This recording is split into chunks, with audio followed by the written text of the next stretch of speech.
છે તમે ચાલુ રાખો. હા બને આવું, અમને એવું લાગે તમે તાળી નો વગાડો હશો નહીં તો.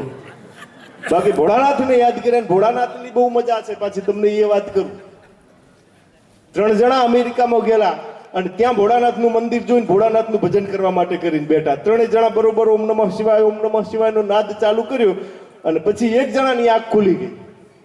એને બીજાને જગાડ્યો. એને કે તને ભોળાનાથ પ્રસન્ન થાય તો તું શું માગે કે હું અમેરિકાના ડોલર બધાય માગી લઉં. એ બીજાને જગાડ્યો કે તને ભોળાનાથ પ્રસન્ન થાય તો કે હું બધી આ બિલ્ડિંગો કારખાના ને બધું હું લઈ લઉં.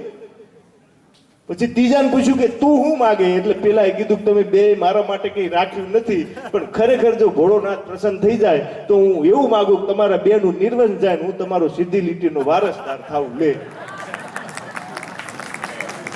હા, હું લેવું ઘણાની જોડે, તમે વિચાર કરો. પણ ખરેખર અહીંયા ભગવતીનું સાનિધ્ય છે અને ગામના 18 આલમ બિરાજમાન છો અને કલાના કદરદાન અહીંયા બેઠા છો. મિત્રો, મારે અહીંયાથી હવે જે કલાકારને રજૂ કરવા છે,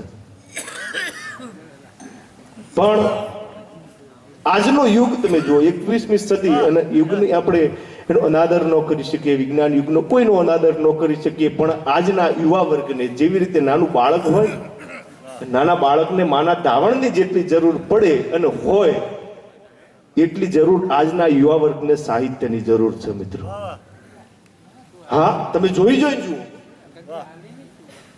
ભારત વર્ષની સંસ્કૃતિને જીવંત રાખતું કદાચ જગતમાં કોઈ માધ્યમ હોય તો એ લોક સાહિત્ય છે. અને આજે મારે અહીંયાથી જે કલાકારને રજૂ કરવા છે મિત્રો, એમના માટે તો જેટલા શબ્દો બોલું એટલા ઓછા છે. પણ ઉત્તર ગુજરાત પૂરતી વાત નથી કરતો. કચ્છ હોય, કાઠિયાવાડ હોય, ઝાલાવાડ હોય કે પછી સમગ્ર ગુજરાત હોય, ગુજરાતના કોઈ પણ ખૂણે એમ કહેવાય કે કોઈ પણ સ્ટેજ ઉપર સાહેબ સાહિત્યના જેમને આગવા કેળા પાડ્યા છે. સાહિત્યકાર તો ઘણાય છે ગુજરાતમાં, પણ વિદ્વાન સાહિત્યકાર તરીકે જેમની ગણના થાય છે, આતમભાઈ માલધારીને અહીંયાથી વિનંતી કરું, જેમને સાંભળવા એક મારો તમારા માટે જીવનનો લાવો કહેવાય એવા આતમભાઈ માલધારી, અને એમને વિનંતી કરું કે ડાયરો તમારી વાટ જુએ છે અને એવી અનેક સાહિત્યની વાતો લઈ આપણી સમક્ષ આવે. જબરદસ્ત તાળીઓના ગડગડાટથી વધાવી દઈશું આતમભાઈ માલધારીને.